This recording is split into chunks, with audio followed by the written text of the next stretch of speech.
Welcome to Leading Through Crisis, a conversation series exploring the idea of leadership in challenging times. Hi, welcome to Leading Through Crisis. I'm Celine Williams, and I'm here today with Tamara Arnold. Tamara is a 3-time international best-selling author, an international speaker, and an expert on chakras for business. So thank you for joining me today. Thank you for having me today, Celine. I feel like I can do like my, I've been introduced pose. That's why I do it. So people are like, ooh, look at that.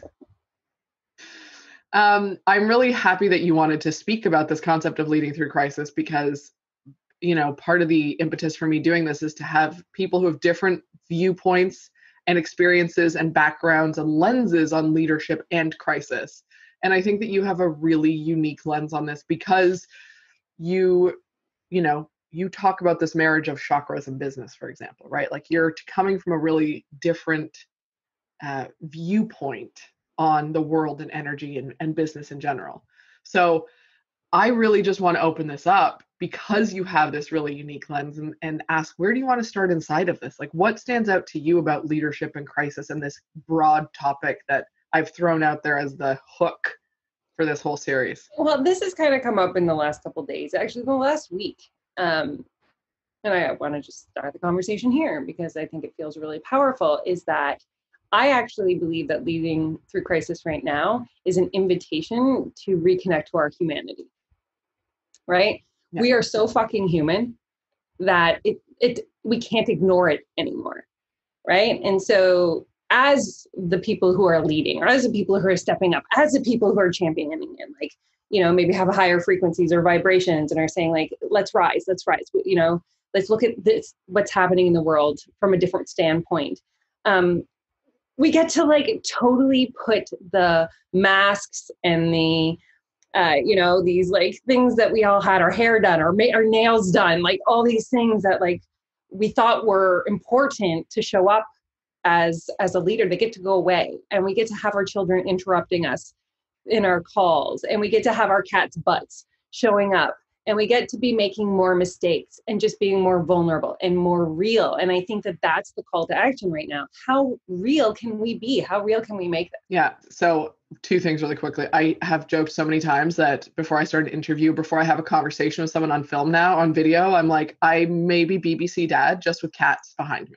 So that BBC Dad with like the kid running into the mother, that might be cats. You might see cats behind me. So I appreciate that because it's just the reality of, and I work from home all the time. But now this is everyone's reality, and so people are actually able to connect and see it and accept it. Whereas before, I felt like I'd have to close the door, kick the cats out, and have that be separate. And now I'm like, that's not real. So I appreciate that.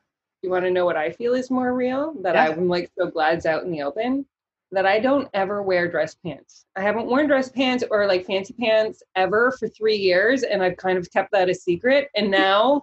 You know what I mean? All over Facebook and social media is like business on the top and like cool. Like now I do change from what I call my night true pajama flannels to sweatpants. Right. You know what I mean? Like that's my day work outfit. And technically this is my business. This has always been my business attire because I get to talk about magic all day long. So Charmed is obviously up on the list. Like, coolest shows that launched magic out in my era into the world. I love that you said the pants, by the way, because I think I think it's really interesting that so many people still feel the need to, and I've seen to your point, lots of photos on Facebook where it's like a man in like a, dress shirt, even with a blazer on top, and then like gray sweatpants on the bottom that no one can see.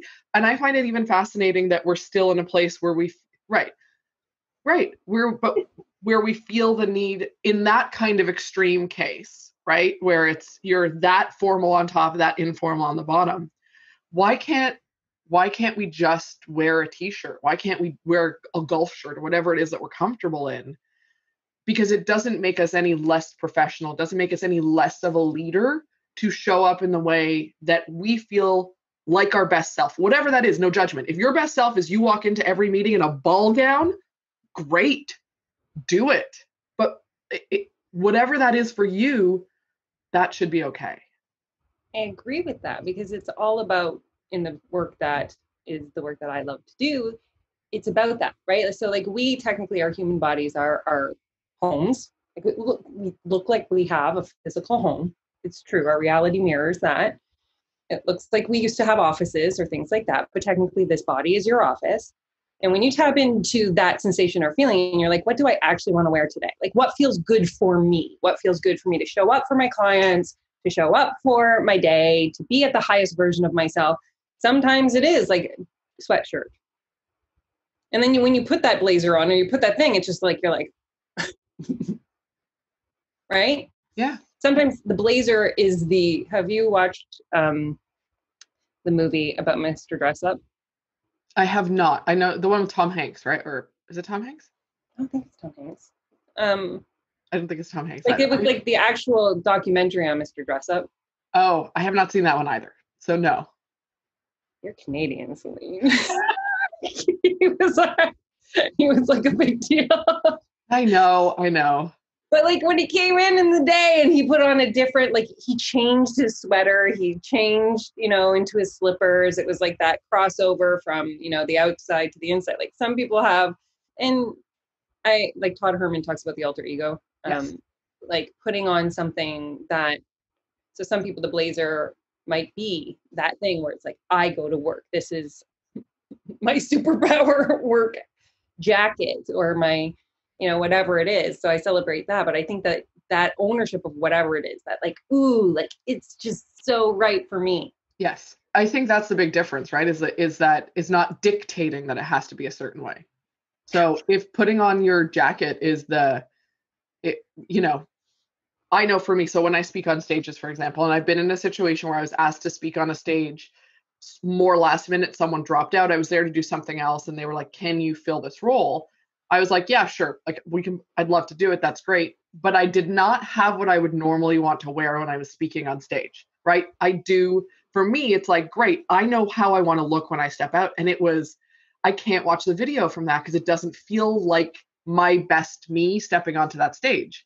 So that's just a me thing. No one in that audience gave a crap but for me, that was important. And that's the really key difference, is that no one dictating you need to show up to work or you need to show up looking this way, but us having the freedom to be like, this is how, when I feel this way, I feel like a leader. I feel like I am confident. I feel like I can handle this.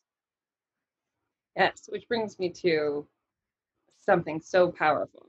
As a conscious creator, as somebody who is manifesting your reality the way that you want to, it's that choice, right? Like that I am choosing this. What am I choosing? Why am I choosing it?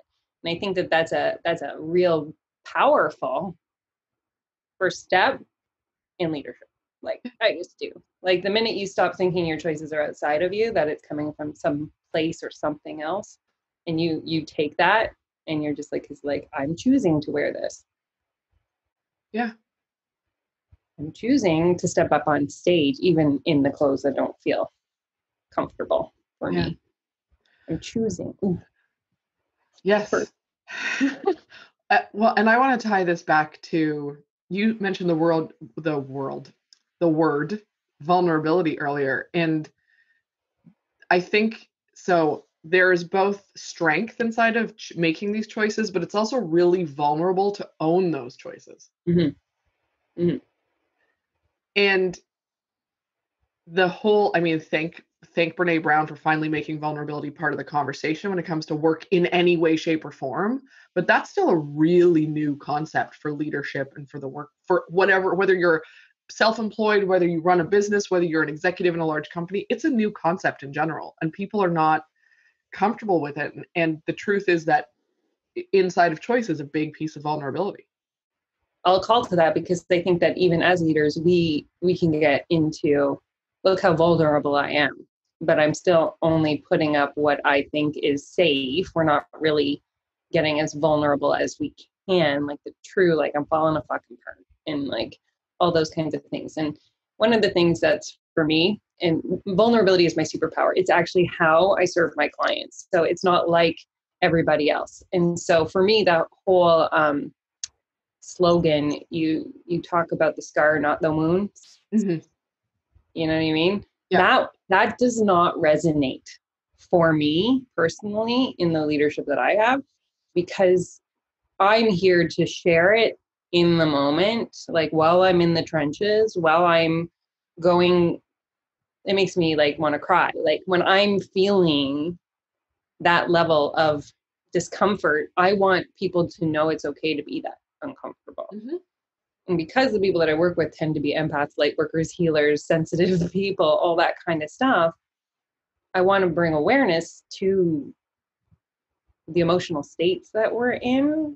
I think emotional intelligence and not spiritually bypassing, and being willing to say, like, I need help.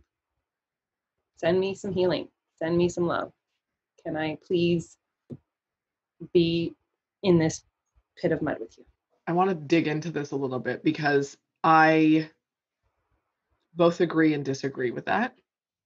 And I love a conversation where there's a both situation. So I agree that every feeling we have is perfect. We are meant to have all the feelings we have. They're giving us information. No feeling is good, no feeling is bad, no feeling is better than the other. There's not a hierarchy of feelings inside of us. This is not real. We have constructed it, but that's not real. They're all information. So 100% we are meant to feel whatever we are meant to feel.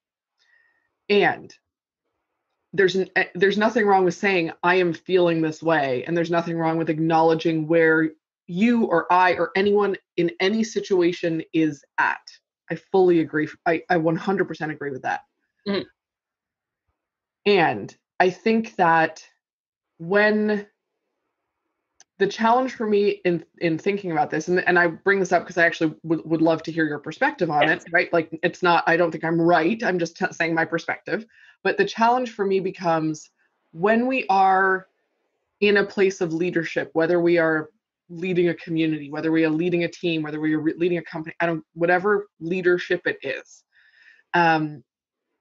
If we are teaching from that place of the wound, if we are operating from that place where we're stuck in it, then we are not the leader in that moment, right? And it's okay to ask other people to step up and lead, but it's like a shift of roles, energy, whatever you want to call it. Mm-hmm.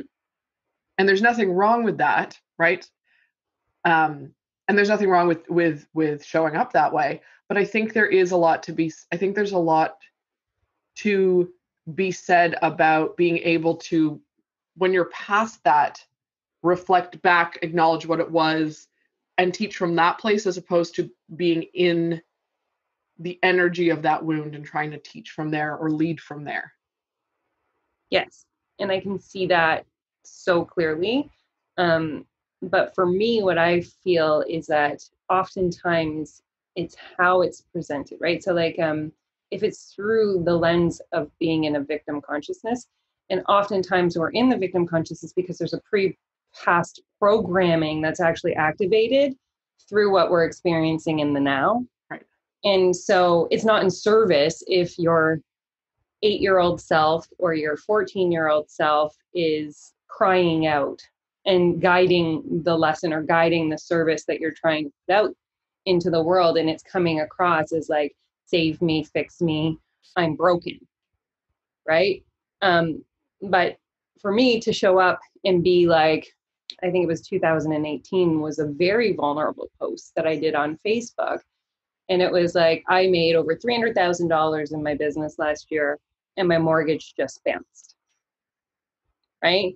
And I mean, I get spirit guidance. So I was lying in bed that night and I was just like embarrassed and overwhelmed. And like, I just had the best year in my business I'd ever had. And I was feeling this guilt and I was feeling this shame and I was feeling all this thing. And like at 11:30 at night, Spirit's like, you need to write this post. And I was like, I don't want people to know this. Like, this is like, how are they going to want to hire me? How are they going to want to like see me as that leader in the scope of work that I do? And they're like, this is going to be the title of the post. This is what you need to do. And so I was like, Jeff, is it okay? My husband was asleep beside me. I'm like, Jeff, is it okay if I write this post? Because it's about our situation. It's about our circumstance. So again, whenever I'm doing something, even writing my books, or if it involves somebody else, I'm asking their permission to share the story. He's like, Tamara, whenever you get spirit and guidance, you have to do that. he gets the post, I write this thing on Facebook. And it was from the place of discomfort, right? And I woke up at 6 o'clock the next morning, because now it's like almost midnight when I'm pressing send. So I wake up at like 6:30 in the morning and I'm like, no, what have you done?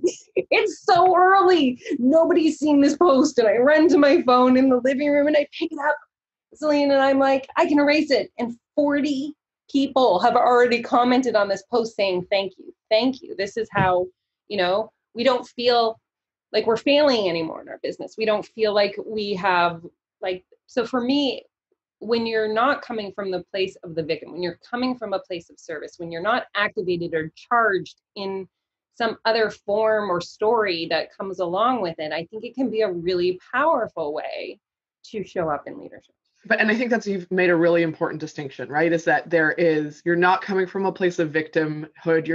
You are coming from a place of service. You're not coming from a place of reaction, because I think that, and people who have done any work on emotional intelligence, period, right? Let alone the kind of work that you're doing. But if you've done work on emotional intelligence, then making that shift to responding as opposed to reacting should ideally, I reckon, but I don't mean should, but if you've done this work, ideally you're able to get into that place of responsiveness and seeing it and serving from there as opposed to reacting. And that's a really important distinction for me. And the way you crystallize that's really helpful, because again, you can be vulnerable and come from that place of, I don't have all the answers. I fucked this up. This is not a great thing about me. P.S. I have imposter syndrome, whatever it is. It's okay to share from that. It's actually ideal to share from that place, because you're doing it to serve other people and say, hey, we're all in this together. Not to say, you're not going, hey, solve my problem. It's all about me. That's a really different approach. Totally. And I'm going to share something, and it's coming through, and I'm like, yeah, all right, we're going in. Yeah. One of the biggest, most powerful experiences I've ever been to seeing both sides of this in live formation, like coming through where you could see it through the lens of leadership and support and guidance, but also from, hey, this now gives me permission to say, like, look how terrible these things have been, was the Me Too movement. And that's a big statement. And I am part of it. Like I am straight up had lots of shit go down in my life to say, like, I am a survivor, and a thriver of that, actually. But in that arena, there came the, let's lead through this. Let's make this a really empowering part of our story to say, like, we can, become the champions of something that is now being talked about. That's calling to the forefront to say, like, these things could have happened, and through them and because of them, I'm able to rise and support and share and guide in such a different capacity of understanding and compassion and empathy because of it. Versus it's given me every reason to showcase now why I haven't been able to do everything, because these things have happened to me. This is the reason I can, X, Y, Z. And so I'm just using this as an example, again, as a thriver of it, where it came through even as an energy reader. So this is an unfair statement for me as well, because I literally read energy off of every word that comes through. Or you and I have talked about that, right? Is that we don't just see what people are posting, we feel the energy that is behind the post. And so it's like, it really sets that intention or that standard of, like, where were you when you came through? Where was that transmission coming from? The word that I wanted to say that came to me was, if it comes from a place of ego and it's about me, then it's not really leadership. It's like that attention seeking. Whereas it comes from a place of, this is a thing that is happening or has happened, and it is to collect is not the right word, but it is more about the collective experience and other people being able to see themselves and be drawn to your experience because they see something in it, they align with it, whatever the case may be. then that to me is leadership and service. It is like there, and that it's such a subtle it's such a subtle distinction to make, in the sense that I think some people think they are being of service and think they are leading, when really they are just looking for attention, and it is about ego. And so I say that because like it can be hard to be like, this is the exact line between the two of them, but there is a line between the two of them. Well, if it's coming from fear, if it's coming from love, and there needs to be a level of detachment, right? Like I'm not attached to, you know, whether this is received, or if it's, you know, the number of likes, or the number of how much support I get. Like, you know what I mean? It's like this is the truth. And if it supports one person and helps them in some form or way, I'm just going to like get it out into the world, trusting that spirit's got it, that it's not about me at all. Yeah. And to be able to disassociate from that, step away, and then allow it to just do its thing, to breathe, to expand, to reach whomever it's meant to touch, and not be like,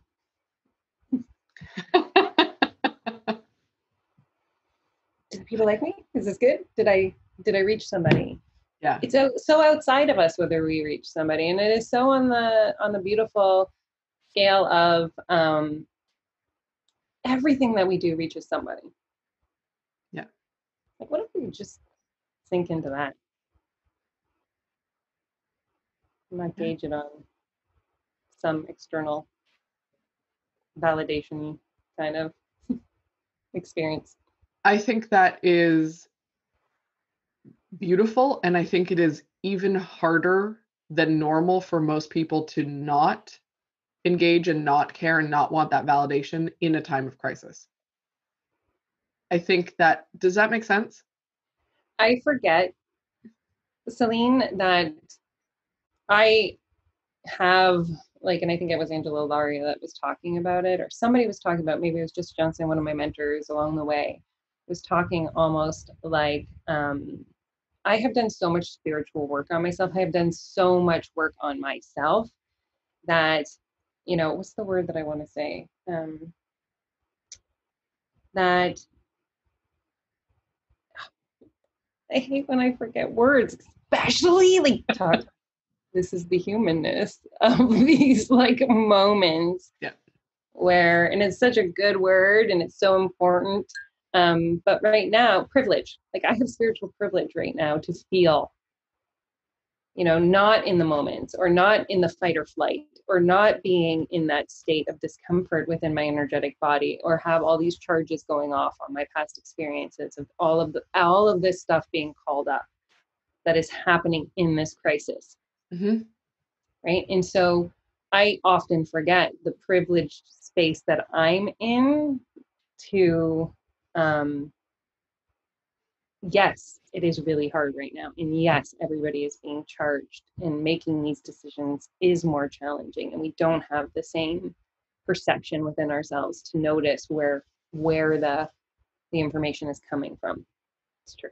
And I think it's, I appreciate that. I, you know, I was talking to JJ, who you also know, last week. And we were talking about that it is important to acknowledge the privilege that, you know, whatever privilege it is, it's not a dirty word, it is a reality, right? And it's okay to acknowledge it and say, this is my experience because I have this privilege. And inside of this, you know, I've said this before, I was feeling really guilty about I'm okay inside of this, right? Like I'm not, it's not like I've lost my job and I might lose my house and I don't know where my next dollar is coming from, or I can't feed my family. Like that's not my reality. So I know just because of that alone, I have privilege in this situation.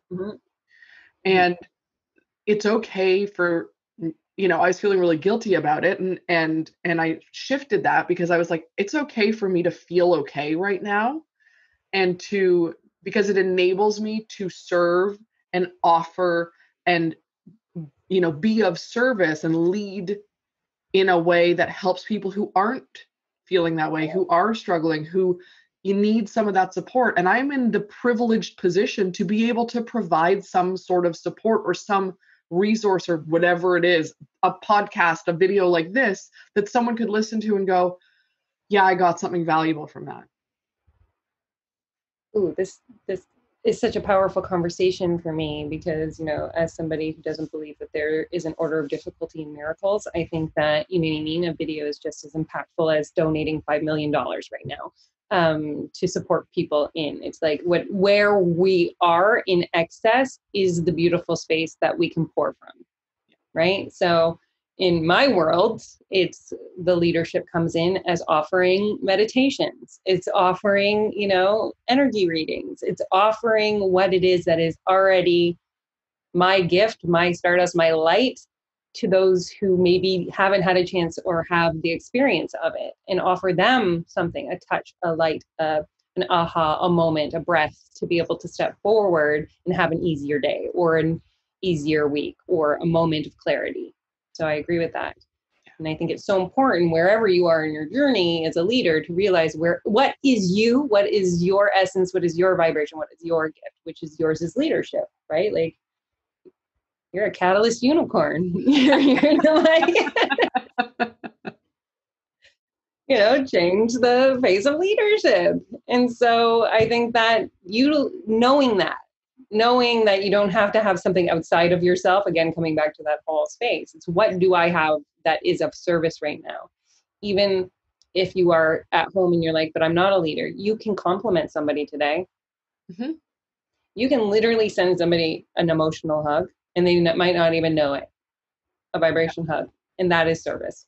And you nailed something on the head that I talk about a lot, and it's come up in a few of these interviews, not enough of them in my humble opinion, but it is that leadership is not a title. No one gives you the title. No one says, and I say this as someone who for years, that was my like default setting, that you're a leader when someone has deemed you a CEO. You are a leader when someone has deemed you a best-selling author. You're a leader when someone has deemed you the host of an international show, whatever. That is leadership. That was my default setting.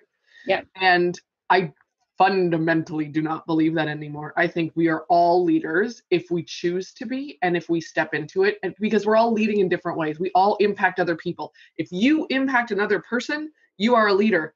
Full stop. Tell me one person on earth who doesn't impact someone in some way. Yes. Like right now, I am like bowing to the people, the parents, the moms, the dads who are like, I am going to teach my kids from home, and this is going to be the most incredible experience ever. To me, that is another form. Like you are stepping up in your role as a parent to lead, right, your child's education, like in such a powerful way. That's not my way. I love you. I'm so grateful to you. Like, please send help. That's not mine. I'm killing. I don't have children, and I am loving the memes where it's like, I just spent one day at home homeschooling my children. Every teacher needs to be paid $1 million a day for this. Like that is, I'm like, I can't even, I ran a tutoring company for years. I cannot imagine what parents are dealing with right now. And you're right, that is leadership. And again, I'm going to even say, like, I'm privileged. My youngest are 14 and they're in high school. They're in grade 9. And they are so self-sufficient. Like they take care of their own schooling. I was like, did you do your homework? Oh yeah, it's done. Like by like 1 o'clock, they just want it done. So they're like taking charge. They're doing the things. And I'm like, oh, I'm so lucky. Like I'm so lucky right now. The biggest piece I think is no self-shame. I am so lucky. Yeah.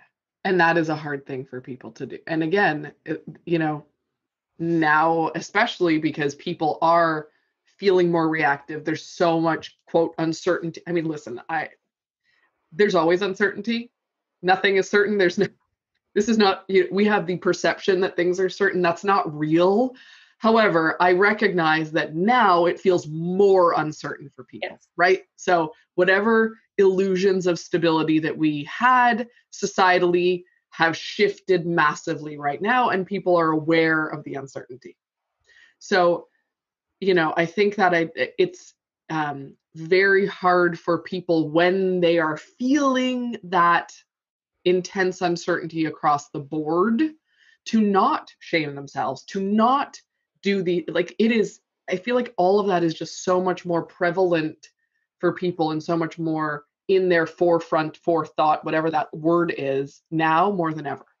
Well, because I think our identity centers are getting rocked, right? Like, so how we identified ourselves, like as the person in the job, right? So if you are no longer in your job and you had your identity as being, this great of a worker or that, and then we've lost our social interaction. So maybe your identity was like you were super fun when you were out with your friends and you had like these like versions of yourself that existed, or that you were philanthropic and you did community care in your community, or like all these things.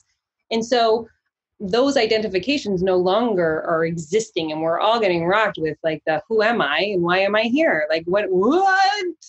And I share this from a place of when my identity got rocked, when, I was codependent through and through for most of my life. I was the child, and, my life was like identified as being, my mom had severe mental illness. I identified as having to like protect, save, and do all this for my mom.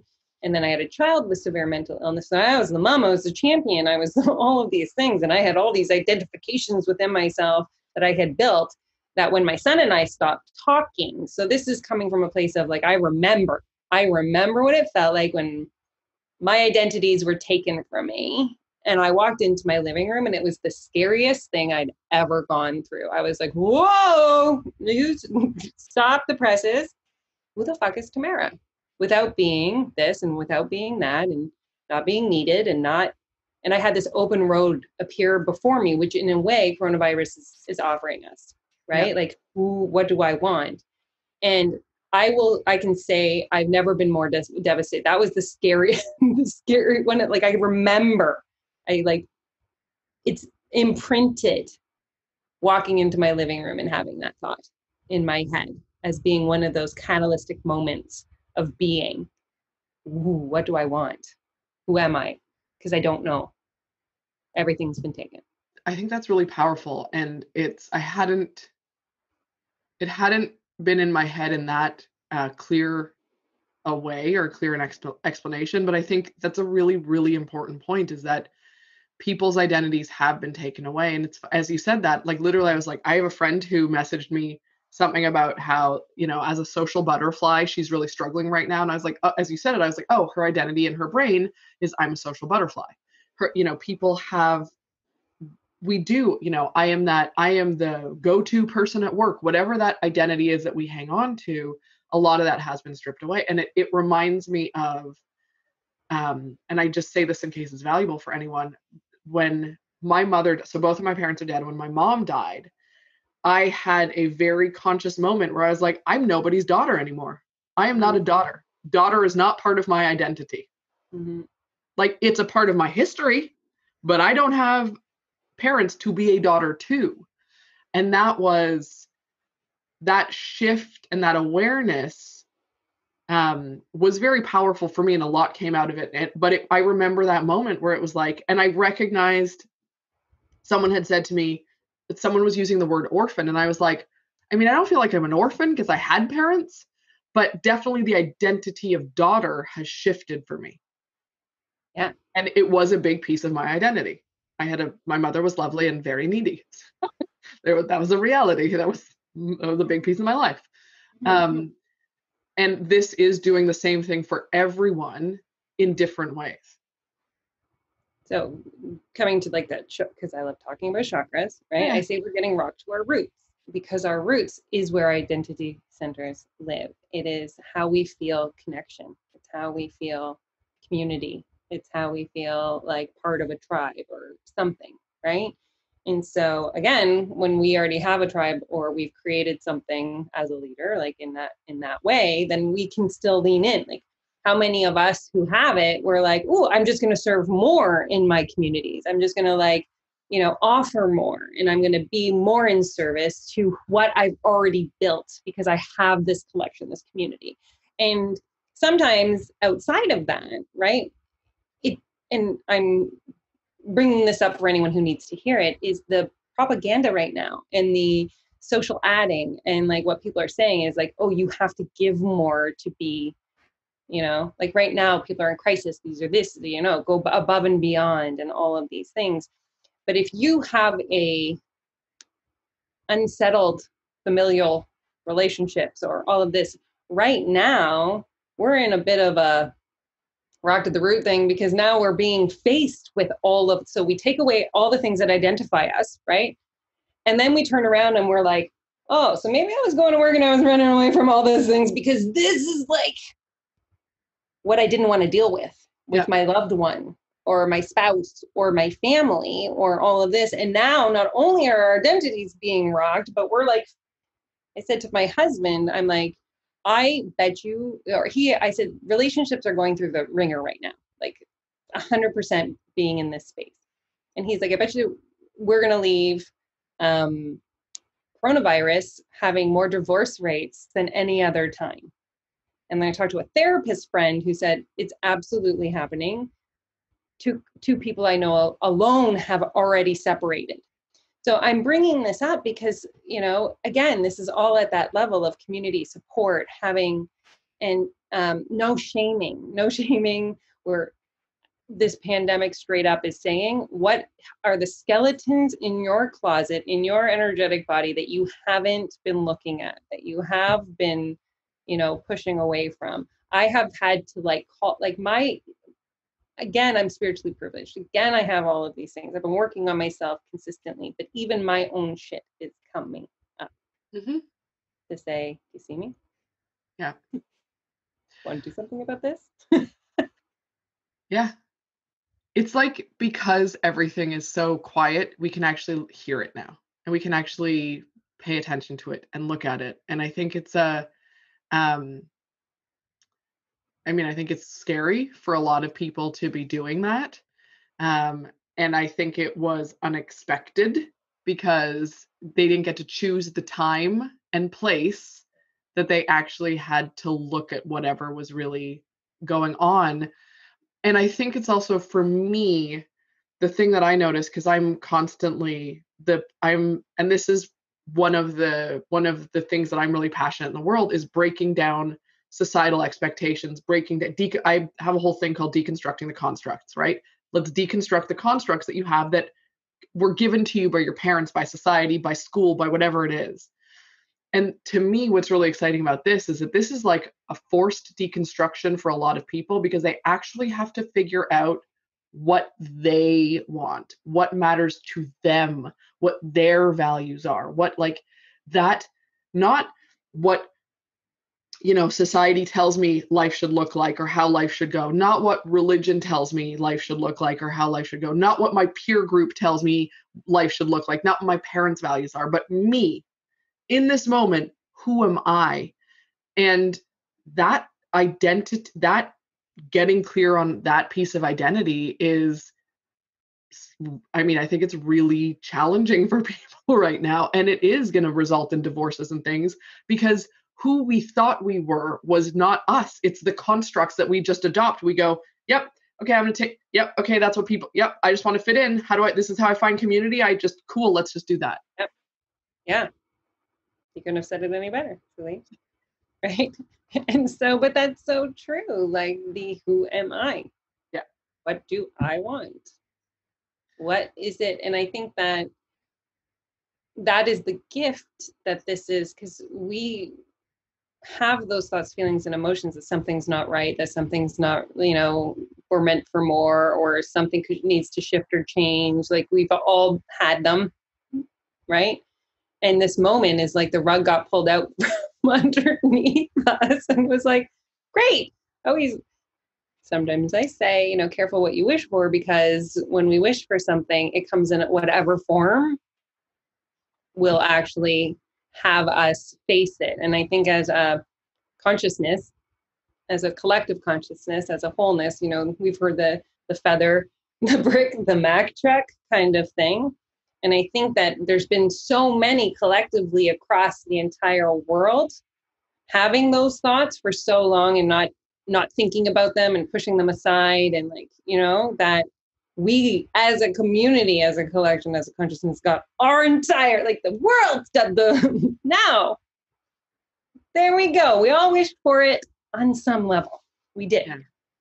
For people who are struggling with this, or who are, in that I know you talked about root chakra, but in that place of like struggling to find their identity or figure it out or find peace or clarity or whatever it is that it is right now. Is there anything that they can do that can help them, that can serve them in some way, so they don't feel that, ultimately, I don't want people to feel the churn longer than they and like, listen, churn is not bad. I'm not saying that there's not a gift inside the churn. That's not what I'm saying. But I think, especially because right now a lot of people don't see an end to this, that they're really just stuck in the churn. And one of my things is always like, how do we get you out of that? And what can we do to so that you're not stuck there? If you want to be stuck in the churn, you just enjoy the churn away. It's great. But if you are looking for something to help get out of the churn, what can people do? What would you, is there something that you would offer or suggest for people because of the chakra, because of this, because you have a very, again, specific lens on this? So I'm going to give 2 things, right? A, I'm annoyingly simple. Like, people are always like, Tamara, seriously? And I'm like, yeah, that's it. So here, I'm gonna enact something. We all get in the spiral. We all get in the turn, right? Yeah. And so, watch me now. I'm in a spiral. You're gonna get to see my roots pants, right? Nice. Is to stand up physically, and like, when you're swirling, when you can't control your mind, when things are just too much, physically do this. Jump out. Just make it like, you can't do it from a mindset. You can't do it from your own like headspace. Like, I'm out of the churn. Like, that's right. But like, to intend, make a strong intention. I'm done being in this spiral. I'm done, and jump out. And you're gonna feel fucking silly. I want to call you out. It's gonna be like, seriously, you want me to do that? But it is such a strong intention to do it in an enactment. We talked about acting things out during things, right? Yep. The second thing is, you might not be able to do it in the churn. So that's why I wanted to get you out of the churn, is what was powerful for me. So I can only share what I know has worked for me and been something that has been empowering. And that was, I had to remember who I was. And I remembered it actually through a Leonie Dawson exercise. I don't know, you know who Leonie Dawson is. And she's from Australia, and she's wicked. I always say she's like the most amazing great ever for me. I love her so much. And she was exactly what I needed to come. And she, in her program, was like, right, I think it might have been 100 things you love to do. And I've made it like 50 things you love to do, as a reconnection to identity, like a reconnection to self. What do I love to do? And it has to be things that are not attached to, what do I do for my kids? What do I do with my husband? Like, what do they like to do? And I'm just doing it. Like, what is it that I love to do? And what I had to do in this moment was go back to, who was I? Who was I before society or all of these things, the religion, the parents, the teachers? Like, what was it that I loved to do?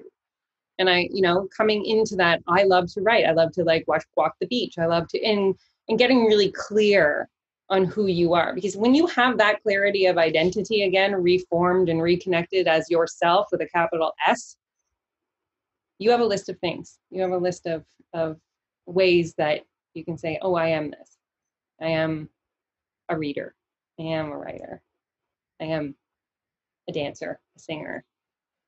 And it's powerful. So I love that. Can I add something to that? Oh, always. Because as you said that, I was like, I think that's great. And I know people, it's always and, this is our ongoing thing, but I know people who would do that, and they would make that list, and it would be the things that they love to be acknowledged for doing. Mm-hmm. Right? So it becomes I love dancing, but if there was never an audience, they would never dance.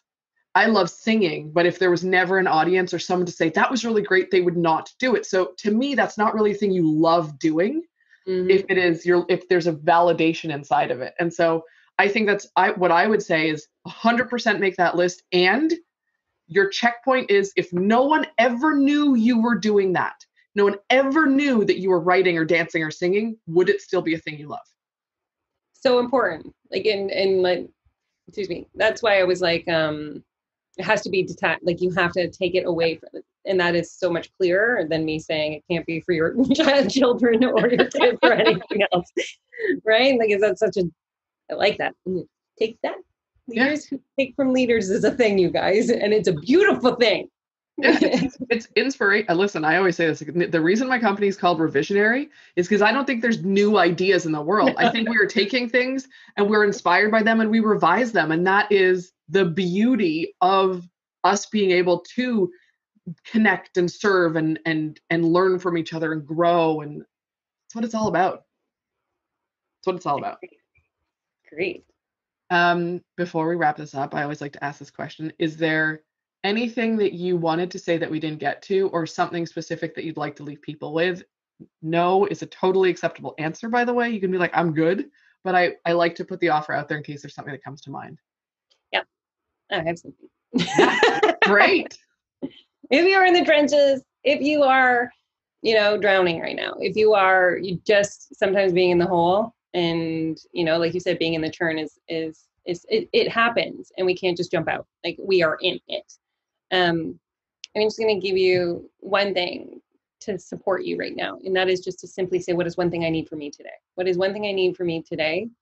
And whatever that comes through, whether it is to write in a journal, have a shower, reach out to a friend, call a therapist, whatever it is, if you get that thing done today, I want you to celebrate yourself. I want you to just go like, I was successful today. I had a good day. Don't think about all the things you didn't do. Think about this one thing that you asked, what do I need? And you fulfilled your need today. And I think that is leadership. And I think that that's badass. I think that's a great summary and a great place to end things. It's valuable and simple, and anyone can do it. And I think that's phenomenal. So in the show notes, there will be a link to your website so people can check you out, but it's tamaraarnold.ca if you're just listening on a podcast and don't want to go click right away. And definitely check Tamara out. She's phenomenal. And I want to thank you for taking the time to chat with me and for having this conversation. It was really fun. It was super fun. Thank you. I love you. I love you. Have a great day. You too. Thanks for listening to us talk around leadership in challenging times. If you would like to learn more about us or any of our guests, you can find us online at www.leadingthroughcrisis.ca. If you like the show, please subscribe and leave us a review wherever you get your podcasts from.